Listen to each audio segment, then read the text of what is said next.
नमन। श्री राधा कृष्ण भगवान के चरणों में बारंबार नमन। श्री यज्ञ नारायण भगवान के चरणों में बारंबार प्रणाम। और हम सभी के समक्ष गुप्त रूप से उपस्थित श्री हनुमान जी महाराज के चरणों में बारंबार नमन। मंच पर उपस्थित ठाकुर जी, श्री रामचरितमानस और जिनके अथक प्रयास से, कठिन परिश्रम से ऐसे भव्य कार्यक्रम का आयोजन किया गया, ऐसे पूजनीय श्री श्री 1008 श्री रामदास जी महाराज, यज्ञ के आचार्य, सह आचार्य, उनके साथ आए हुए सभी वैदिक गण, मंच पर उपस्थित कलाकार भाइयों,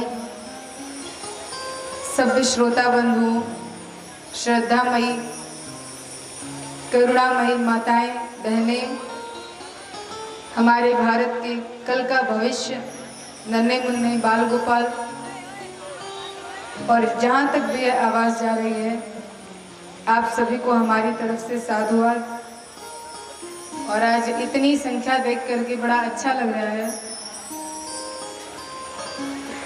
ठीक है, मैं तो आऊंगा ही, लेकिन अपने जैसा लेकर भी आऊंगा। कौन आया?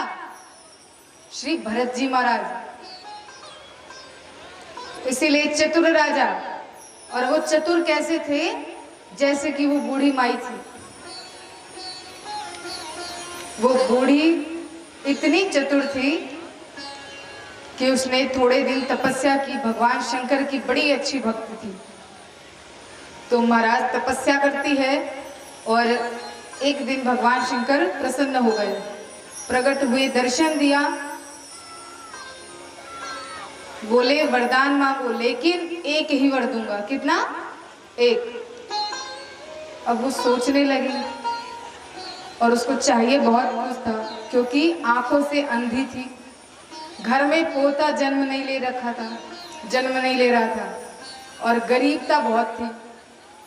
अब आंख मांगे तो पोता धन चला जाए, पोता मांग ले तो आंख और धन चला जाए, धन मांग ले तो आंख और पोता नहीं। अब उसने 2-4 मिनट सोचा, फिर मांगना शुरू किया। कहा ठीक है प्रभु, मुझे अब एक ही वरदान दो। भगवान शंकर ने कहा हाँ, एक ही देंगे, मांगो। अब वो मैया इतनी चतुर थी, उन्होंने कहा प्रभु मुझे बस एक ही वरदान दे दो कि मैं अपनी आंखों से अपने पोते को सोने के कटोरे में दूध भात खाते हुए देखूं। अब बताइए कितनी चतुर। भगवान भोलेनाथ जैसा नाम वैसा काम, बोले तुरंत तथास्तु कहा। लेकिन उनकी चतुराई देखिए। अब भगवान शंकर को तो सब देना पड़ेगा, क्योंकि आंखों से देखेंगे कब? जब आंख देंगे। पोते को कब देखेंगे? जब पोता होगा। और जिसके यहाँ महाराज सोने के कटोरे चम्मच हो तो गरीबता कैसी? ऐसी चतुराई। तो महाराज वरदान मांगते हैं, आकाशवाणी होती है, भगवान वरदान देते हैं। और तुलसीदास जी महाराज राम जी के जन्म के 5 कारण बताते हैं, जिनमें से एक था मनु और शत्रुपा जी का, दूसरा कारण है श्री नारद जी महाराज का। जब भगवान शंकर माता पार्वती को कथा सुनाते हैं तो मैया पार्वती पूछती हैं कि भोलेनाथ मुझे बताइए कि राम जी ने जन्म क्यों लिया, कैसे लिया, कहाँ पढ़ाई की, दीक्षा किससे ली, वन को कैसे गए, शादी कैसे, सब कुछ पूछा। तो भगवान शंकर के पहले तो पूरी रामचरितमानस हृदय में आ गई। तुलसीदास जी से किसी ने पूछा कि महाराज रामचरितमानस तो आपने लिखी है, लेकिन सब लोग शंकर जी को इसका मुख्य क्यों मानते हैं? तो तुलसीदास जी कहते हैं भैया अब मानिए, एक बार को सोच लीजिए, प्रधान जी ने कोई किताब लिखी, क्या लिखी? किताब लिखी, अब उन्होंने लिखा अपने मन के विचारों को, लेकिन उसी को कोई और जाकर छपा दे। तो यही तुलसीदास जी और शंकर जी हैं। लिखी तो मन ही मन में शंकर जी ने, लेकिन तुलसीदास जी ने छपा दिया। तुलसीदास जी बोले शंकर जी ने इसको लिखकर छिपा लिया था, लेकिन मैंने इसको छपा दिया। महाराज कथा सुनाते हैं और सब कुछ तो बताते हैं कि जिन्होंने इनकी कथा नहीं सुनी उसके कान मानो सांप के समान, जिसने भगवान राम का दर्शन नहीं किया उसके नेत्र मानो मोर के पंख के समान। मोर के पंख कितने सुंदर होते हैं, लेकिन किसी काम के नहीं। जिसकी जुबान पर कभी राम नाम नहीं आया, वो जबान कैसी, मेढक के समान, सिर्फ टर टर करने के लिए।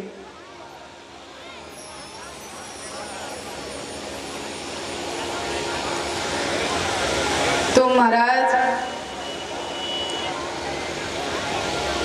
सब कुछ बताया, और जब बताने लगे कारण तो पहला मनु शत्रुपा का। फिर बताया कि देवी यही मत सोचो, भगवान के जन्म लेने में तुम्हारे गुरु जी भी सबसे बड़ा कारण है। अब जैसा कि हमने आपको परसों बताया था कि गुरु पर दृढ़ विश्वास, एकदम पक्का विश्वास होना चाहिए गुरु को कि वो हमारे लिए कुछ गलत कर ही नहीं सकते। माता पार्वती को भी था, उन्होंने जैसे सुना गुरु जी की बुराई हो रही है वैसे कहा मेरे गुरु जी को क्या हो गया, जरूर आपकी भगवान ने कोई गलती की होगी। तभी उन्होंने श्राप दिया। भगवान भोलेनाथ कहते हैं कि देवी भगवान ने नहीं, आपके गुरु जी की ही गलती है। माता पार्वती ने कहा बताइए कौन सी गलती है, हम भी तो देखें। अब महाराज भगवान शंकर बताना शुरू करते हैं कि एक बार नारद जी का मन हुआ तपस्या करने का, हिमाचल की ओर गए। तो जाहिर सी बात है, हिमाचल प्रदेश इतना सुंदर राज्य है, वहां के जंगलों को पहाड़ों को जब देखा तो मन किया तपस्या करने का। लेकिन नारद जी को श्राप मिला हुआ है, जैसे ही तपस्या करने बैठे 2 मिनट से ज्यादा रुक ही ना पाए। तो नारद जी को किसी ने, जब दक्ष जी ने श्राप दिया था कि तुम 2 मिनट से ज्यादा कहीं नहीं रुक पाओगे, तो नारद जी बड़े खुश हो गए थे कि अच्छा ही नहीं रुक पाएंगे। पहले एक जगह रुकते थे तो एक को ही समझा पाते थे, एक ही परिवार में झगड़ा लगवा पाते थे। अब 2-2 मिनट पे जाएंगे, पता नहीं कितनों को लड़ाएंगे, कितनों को समझाएंगे, तब उनको नहीं पता चला। लेकिन आज जब नारद जी का मन करा तपस्या करने का, साधना करने का, तप करने का, तब उनको वही श्राप अब लगने लगा। उनको लगा था मेरे लिए तो अच्छी बात है, पहले एक जगह रहता था अब अलग अलग जाऊंगा। लेकिन आज नारद जी को पता चला कि मेरे लिए ये श्राप कितनी बड़ी मुसीबत है। कर्म का फल भोगना हर किसी को पड़ता है, फिर वो चाहे जो भी हो। एक बार एक आदमी रास्ते से जा रहा था, बीच में पड़ी एक आम की बगिया, जो कि इस समय मौसम बहुत जोरों पर चल रखा है, तो बीच में पड़ी एक सुंदर आम की बगिया। अब वो बेचारा चुपचाप जा रहा था। आम की बगिया को देखकर उसका मन हुआ आम को तोड़े और खाएं। अब आप लोग बताइए, आम को देखा किसने? किसने देखा? हाथ में। आम को देखा किससे? आंख से। आंख से देखा। अब महाराज आंख से देखा, अब आंख चल के तो जाएगी नहीं कि जाएगी? तो जाएगा कौन? थोड़ा जोर से बोलिए, खाकर सब लोग आए होंगे। झगड़ा करने में तो यहाँ के लोग आगे, लेकिन बोलने में नहीं। तो चल के कौन जाएगा? पैर। अब पैर चल के गए तो तोड़ेगा कौन? हाथ। पैर चल के जा सकते लेकिन तोड़ नहीं सकते। अब हाथ तोड़ेगा लेकिन हाथ खा तो सकता नहीं, उसको ग्रहण नहीं कर सकता, तो ग्रहण कौन करेगा? मुंह। अब मुंह ने खाया लेकिन स्वाद कौन लेगा? जीभ। अब जीभ ने स्वाद लिया तो उसने भी अपने पास नहीं रखा, कहाँ गया? पेट में। अब बताइए, देखा आंख ने, गए पैर, तोड़ा हाथ ने, खाया मुंह ने, चखा जीभ ने, रखा पेट ने, और इतने में आ गया बगीचे का मालिक। और जैसे ही देखा चोरी करता है, उठाया डंडा और मारी पीठ पे 2-4। आप बताइए उसमें पीठ की क्या गलती थी? कोई गलती थी? नहीं।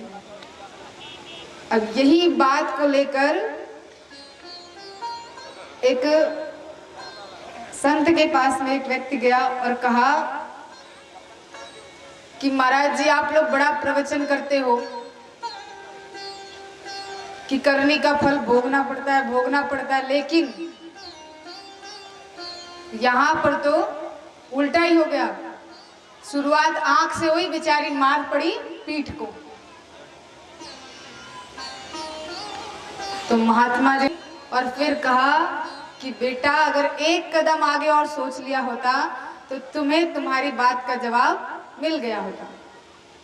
क्या? उन्होंने कहा, मैं मानता हूं कि आंख ने देखा, पैर गए, हाथ ने तोड़ा, मुंह में रखा, जीभ ने चखा और गया पेट में, और पीठ को मार पड़ी। लेकिन जब मार पड़ी तो रोया कौन? आंख। और शुरुआत कहां से हुई थी? आंख से। तो करनी का फल मिला कि नहीं? मिला। सबको मिलता है। नारद जी को भी आज लग रहा है कि मुझसे बहुत बड़ी गलती हो गई। तो महाराज पहुंचे वहां पर। अब तपस्या में मन नहीं लग रहा, तो गए सीधे भगवान के पास और कहा कि ऐसी ऐसी बात है। भगवान उनको आशीर्वाद देते हैं। नारद जी जाते हैं, तपस्या करने लगते हैं। अब उसमें तपस्या करने लगे, अच्छा काम करने लगे, तो जो पद वाले, कुर्सी वाले लोग हैं वो घबराने लगे कि अरे ये तो अच्छा काम कर रहा है, पता नहीं अगली बार इलेक्शन में ये ना जीत जाए। उनको भी बड़ी चिंता हो जाती है, इंद्र को सबसे पहले, कि कहीं मेरा इंद्रासन ना चला जाए।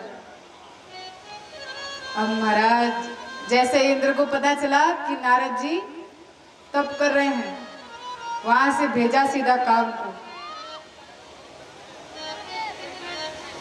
सब लोग आए, क्रोध को जीत लिया, मोह को जीत लिया, सबको जीत लिया। यहाँ तक कामदेव आया तो नारद जी पर कामदेव का भी कोई असर नहीं हुआ। नारद जी की तपस्या खुली, उठे और कामदेव नारद जी के सामने हाथ जोड़कर खड़ा हो गया। कहा, वाह नारद जी को तक जगा दिया और आप हो कि हिले तक नहीं। अब नारद जी का यहाँ से काम शुरू हुआ। थोड़ा सा मन में घमंड आ गया कि अरे मैंने तो काम को जीत लिया, जिसको शंकर जी नहीं जीत पाए।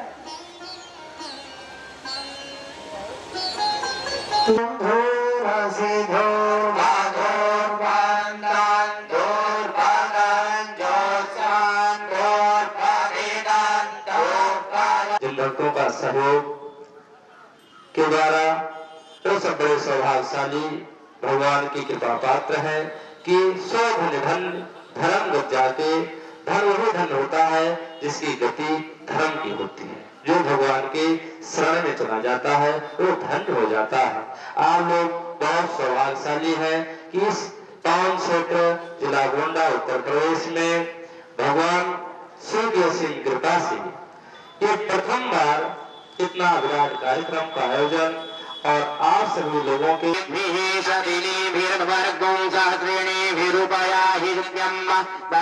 अस्मिन् सवने वादय समजोयं पानुस्वस्तिभिः